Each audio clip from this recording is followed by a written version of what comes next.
It's got to go. Worked this piece all my life. Broke my heart and it took my wife. Now I've got nothing to show. I need a job for these two hands. I'm a working man with nowhere to go.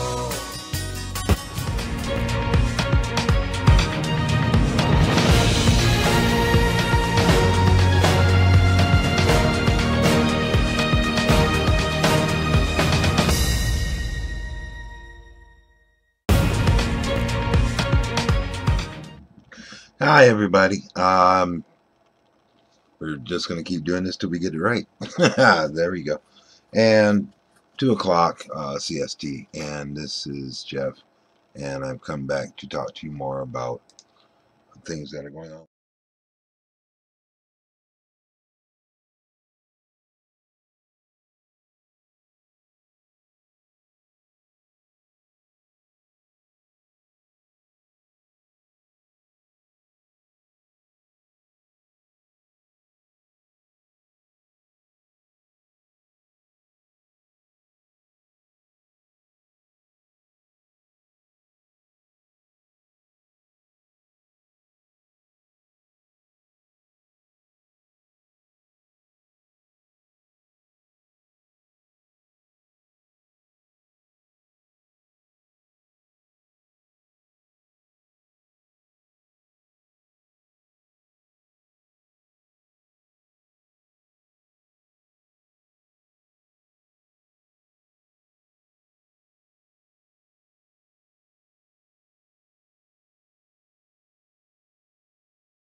Because then I know, yeah, that one's working.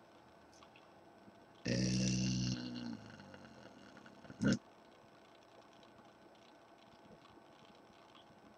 yep, this is me trying to work out. And it seems like the harder I try it, the more stuff goes wrong, but I refuse to give up. Because eventually what will happen, the world will not keep messing with me and everything will be fine. Like now. Okay, so we are going to be trying to do the live thing here. And I got so much going in the background, I've got to kill some of this off. So, I mean, you know, the hit and miss of live is that, you know, you don't want to eat up all your bandwidth and blah, blah, blah. But, you know, you work out the bugs. Work out the bugs. Look, I'm not a Kung Fu movie anymore. This is nice. Okay. Bandwidth fixed. Microphone working. Excellent.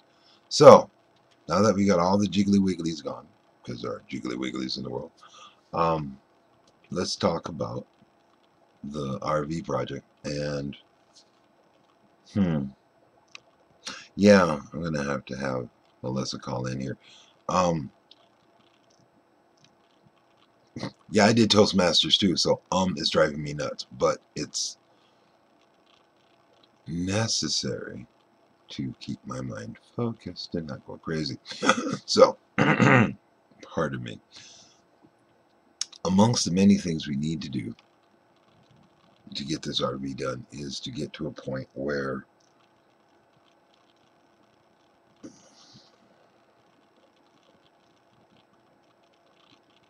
there's enough clarification for enough people to do what's necessary. Okay? And how to explain and how to do that in a world that has spent a lot of time doing you guys over. You know, I quote about the Red Cross and, you know, stuff that they've done, you know, recently. Everyone's trying to change what they do to win hearts, win minds, win wallets. And sometimes that means you do stuff you really shouldn't do. And it goes a little more than funky. So Haiti was not quite the Waterloo of the Red Cross, obviously, but it was, you know, interesting. So you don't ask a brain surgeon to work on your car if he doesn't have mechanic skill. You don't ask a mechanic to work on your brain if you don't got, you know, neurologist skill. Okay. So we're working on the RV thing, and the RV thing comes down to this. She got it. She needs help keeping it because at the time they were nice enough to give it. And matter of fact, that's right before that first storm hit here with the like 14 inches. So, you know, pros and cons, right? And it's been a real adventure with her for that. And in fact, you know what? I'm going to call her and find out if she's willing to come talk with us or if she wants to do it from afar. Because all I really have is one chair at the desk.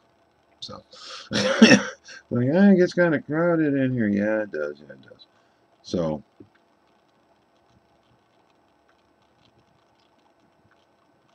yeah. And you know what? Doing the thing is kind of fun. So, see, phone ringing. Mm-hmm.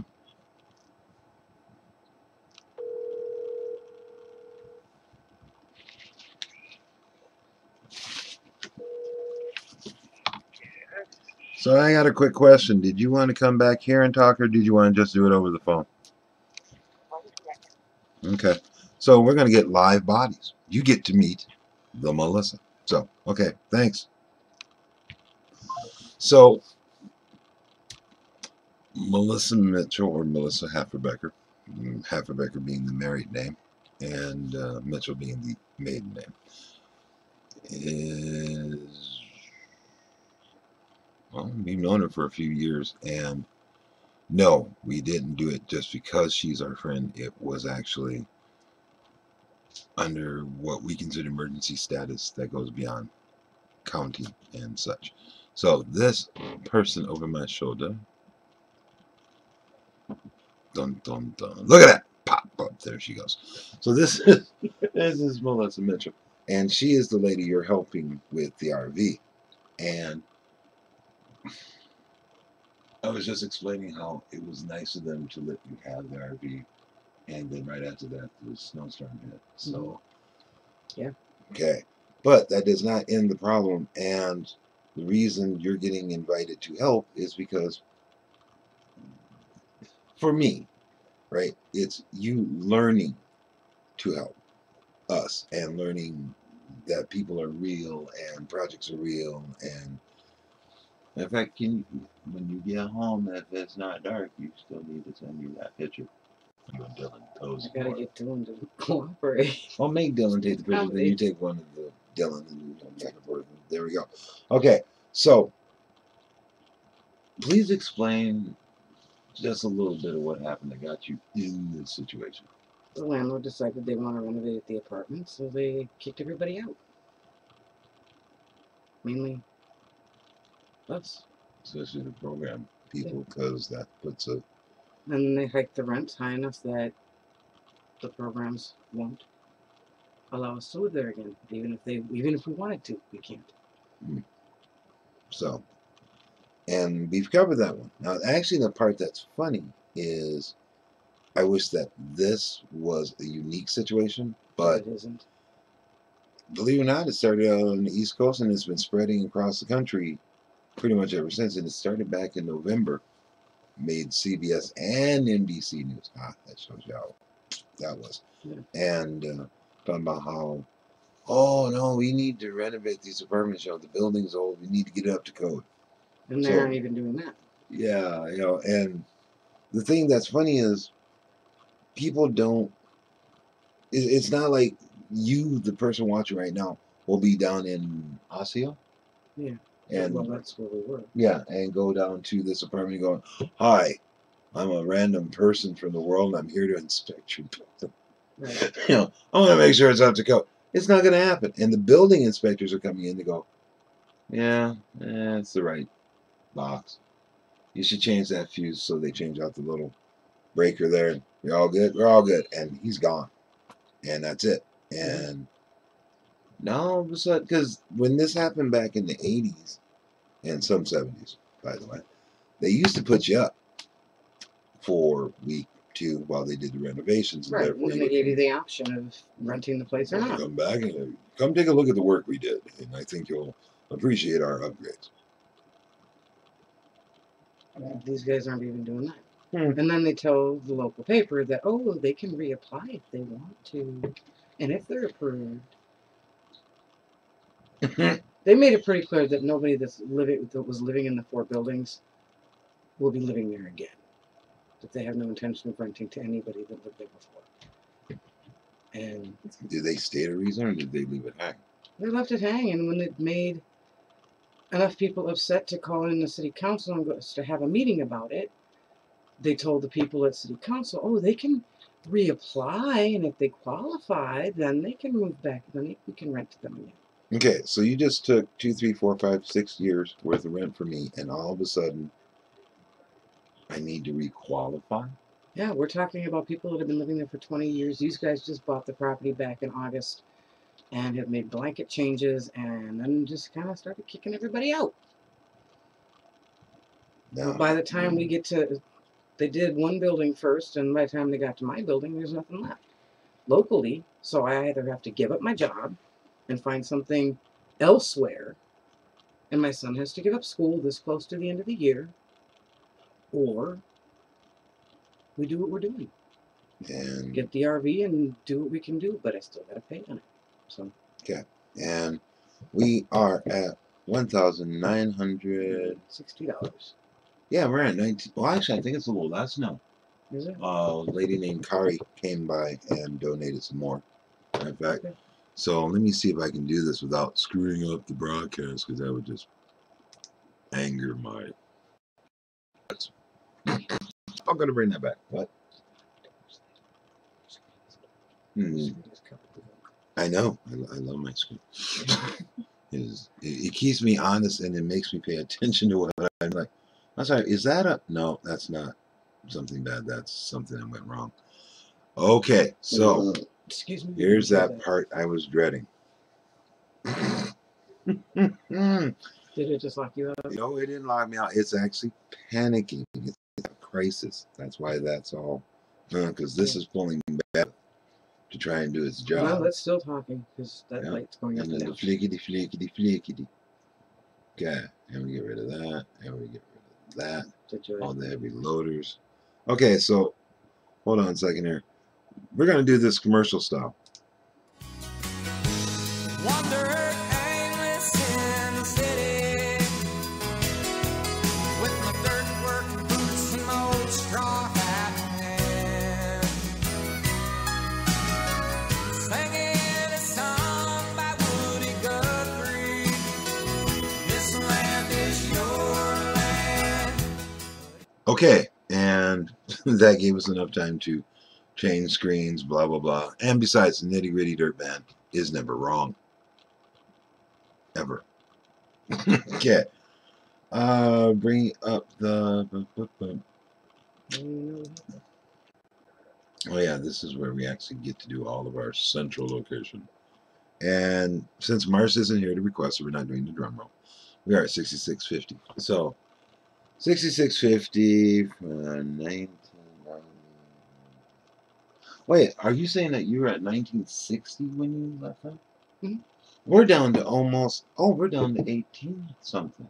Hold on, I might need a calculator. Okay. Hold on. Yes, I'm gonna draw the calculator and get rid of this because it's 1893 and a half. 1890. Really? You went all girl smarty on? Fine. It's 1893.5. So that means that we're actually getting somewhere, and we just need the rest of the people. Because I'm sorry, I don't count by the donation. I count by the people. Right? We aim for 100 people to help with this because it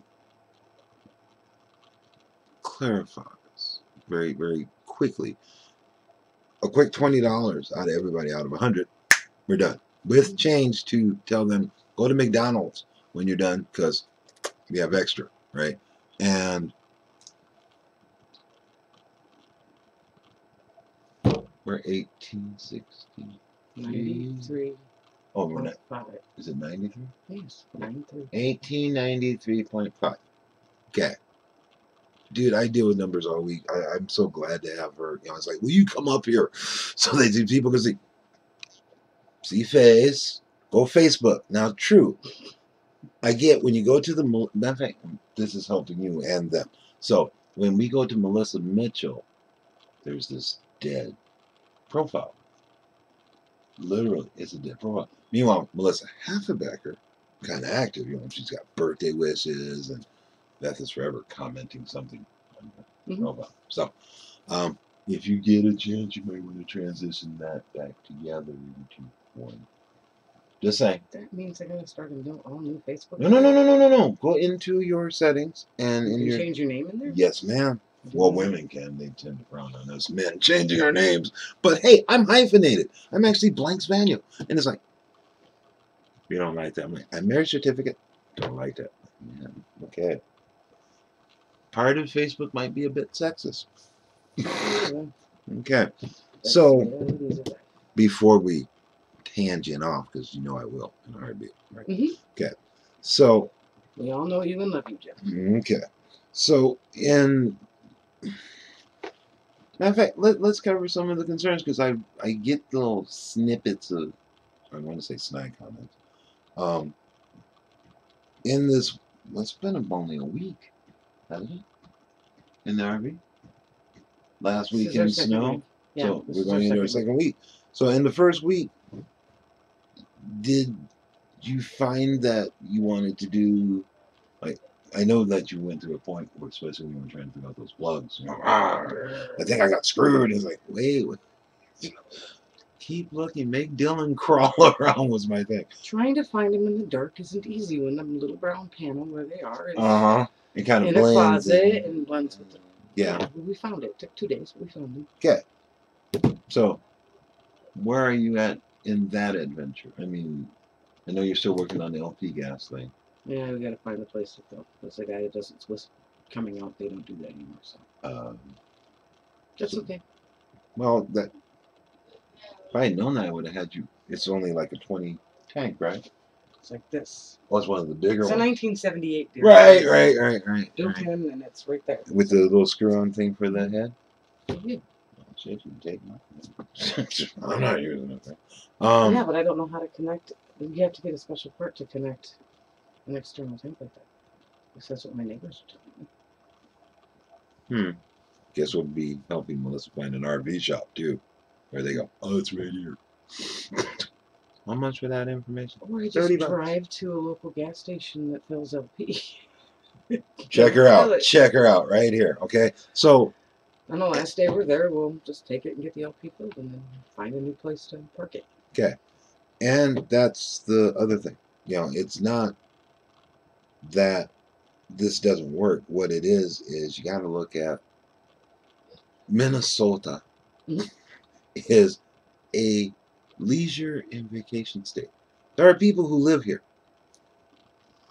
Okay, but most of what lives here goes to cabins and RV parks and campgrounds. Oh man, heavy on the campgrounds. And I'm thinking, well, the campgrounds are for the ones who couldn't afford the cabin. Because my mom was like, someday we will have, and I kept thinking, why?